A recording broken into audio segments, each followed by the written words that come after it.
Hello everyone, my greetings to those who are keen on English as well as I am. The importance of English grammar cannot be exaggerated.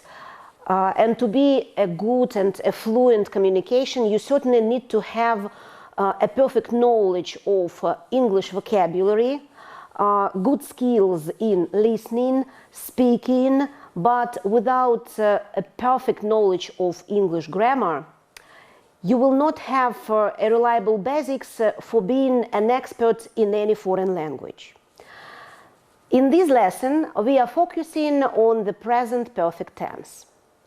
What it looks like, how to use it, and when to use it. So, if you don't feel comfortable in using present perfect tense in English, there's probably some reasons for it. Firstly, those nasty irregular verbs that should be used in the past participle form. Secondly, maybe you can feel yourself unsure about when to use the past simple tense and when to use the present perfect tense. And even if you are good in it, it's definitely worth revising everything about this tense to jog your memory. To jog your memory, that expression means to remind your memory. So, if you are ready, let us start. Oh, one more reminder. If you can think of some of your friends that want to revise their grammar as well, do not forget to share this video with them. Okay. First thing is the grammatical structure. What does it look like? Well, it looks like this. In all affirmative sentences, the subject is put on the first place. The subject is expressed by a proper noun or maybe some pronouns, such as I, we, you, they, he, she, it, etc. Then auxiliaries come. Auxiliary verbs like have and its form has in the present perfect tense, they are helping verbs. They are not the main verbs. That is why they are usually unstressed in the sentence and often contracted when spoken. For example, she has becomes she's, or I have becomes I've.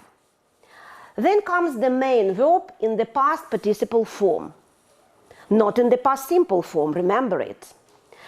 This is no problem for regular verbs. As you see, they have the same forms for the past simple tense and for the past participle forms. For example, the present simple watch becomes watched in the past simple tense and becomes watched as well in the past participle form. The same stuff with laugh. Laugh becomes laughed in the past simple tense and laughed as well in the past participle forms. So, everything you need is to add ed to the stem of the verb. Everything is easy, right?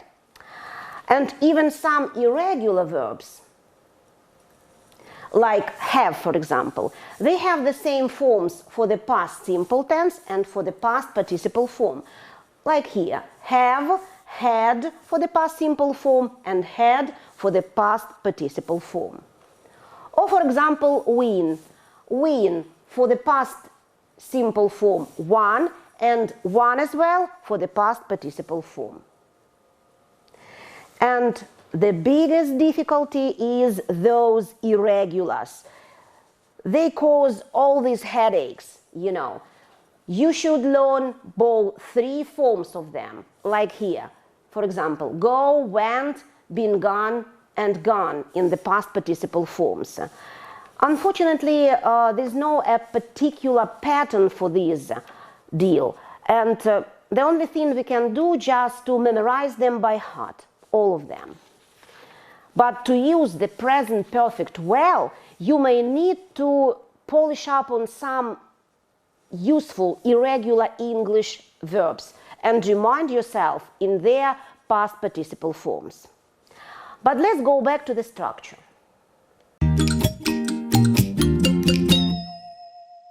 You can see on the blackboard the examples of the irregulars as well. For example, fly, flew, flown in the past participle form.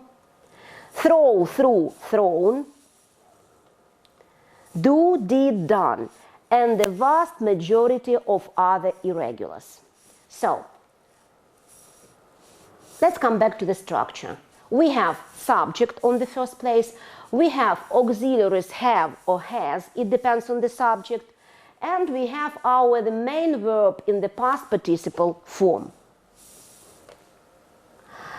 Okay, let's observe some examples of the sentences in the present perfect tense. I have asked my parents to give some money. You have been really helpful today. She has forgotten to do her lessons today. He has saved enough to buy a car. All these examples are with the full form of the auxiliary have or has. But as we have told before, auxiliaries can often be contracted because they are unstressed in the sentences. So what do we have? I've asked my parents to give some money. You've been really helpful today. She's forgotten to do her lessons today. He's saved enough to buy a car. Okay, got it? Good.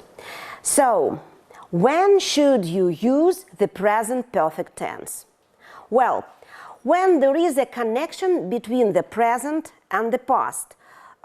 Think about the bridge between the present and the past. For example, when something started in the past and continuing in the present.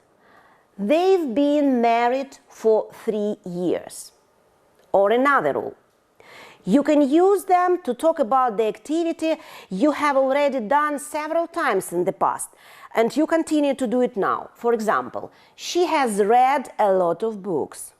And finally, you can also use the present perfect to talk about the life experience. For example, he hasn't eaten sushi before.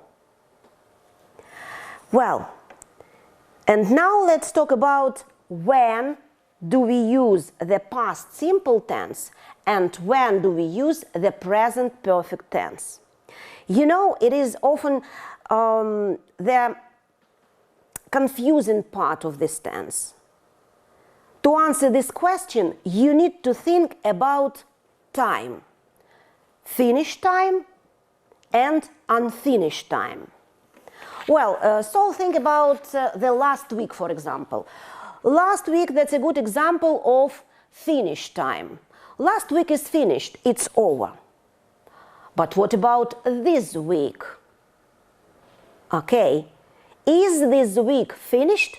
No, not yet. That's an example of unfinished time. There's still more of this week to come.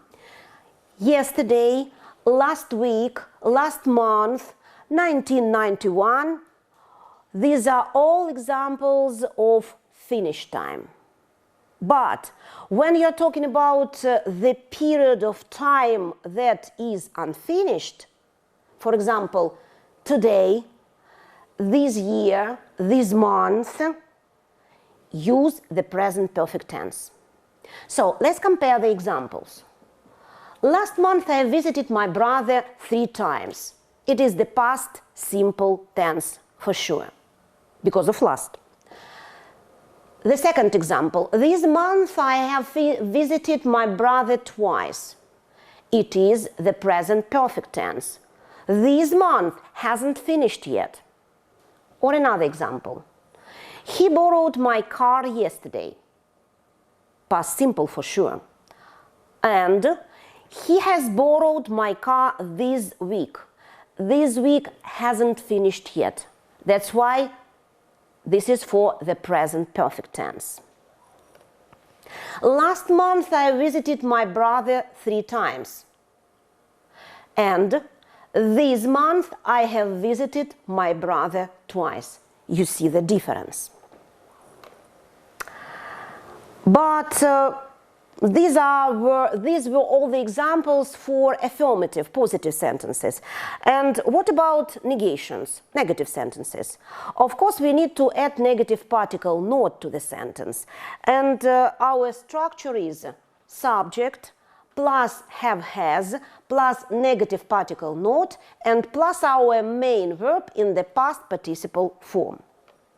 Let's observe some examples. Last month, I visited my brother 3 times. Affirmative sentence. This month, I haven't visited him at all. Negative sentence in the present perfect tense. He ate so much yesterday. Past simple tense because of yesterday. And he hasn't eaten a lot today. Today hasn't finished yet. That's why it's negation for the present perfect tense. And of course, we need to ask the present perfect question, right? Okay, let's have a look at the structure of this sentence. In fact, in all questions, in all interrogative sentences in English, we have an appropriate word order. What does it mean? Auxiliaries should be put on the first place, like in this structure. Have, has should be put on the first place, then subject, and then the main verb in the past participle form. Let's observe the examples. Has he cleaned the bathroom? Have you eaten enough? Has it rained today? Have they finished yet? Now let's compare 2 sentences. The first one. Did you go to Thailand last year? And the second one, have you been to Thailand yet? Think a little bit. What is the main difference between these 2 sentences? Exactly, the time reference. Well, there's a lot to think while talking about the present perfect tense. But I hope that our today's lesson made it a little bit easier to understand, and especially the basics. If you are clear on the basics, it's a good deal. Thanks so much for watching us, and I'll see you in the next lesson. Bye for now.